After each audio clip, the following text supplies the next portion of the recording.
कार्यकारी काम का दिखा रहे हैं हमारे बलियादी बड़ी खुशी में विराजमान हो जाए और एक सभी कारण को बड़ा यहाँ खड़ा है। आइए इसका मौका हम सबों को बेसब्री से इंतजार था वो घड़ी हम सबों के बीच आ चुकी है।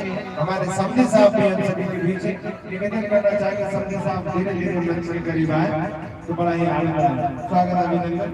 आइए एक गीत आप सभी के बीच डॉक्टर सागर जी के द्वारा प्रस्तुत करवाते हैं, उसके बाद में सिंह यादव जी को सुनेंगे। फिलहाल आइए डॉक्टर सागर जी हम सबों के बीच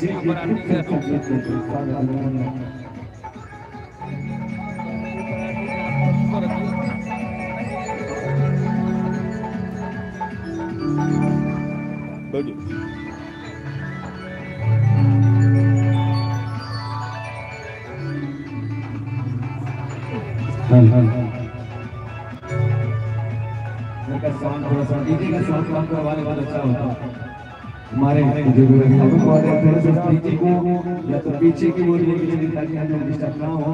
यथासंभव हो सके तो डीजे को बंद किया जाए, डीजे को बंद किया जाए प्लीज।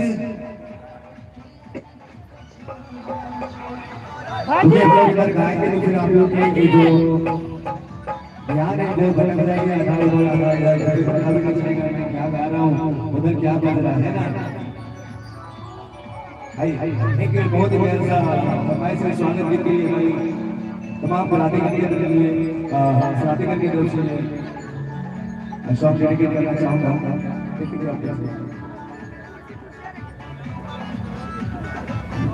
डीजे बंद करवा दीजिए। हेलो, मेरे जो बारात यहाँ पर आ रहे हैं जो इधर से घूम रहे हैं रात में आकर के अपना आसन ग्रहण करें। चलो यहाँ से फोटो खींचीजिए। ग्रामवासी आपका चलो यहाँ पर चलो फिर भीड़ बढ़ जाते गाँव के तमाम चलो ना बाहर से आए लोगों को स्नान देने का कष्ट करें। इसी में आपका बर्तन होगा चलो बारात जो भी हमारे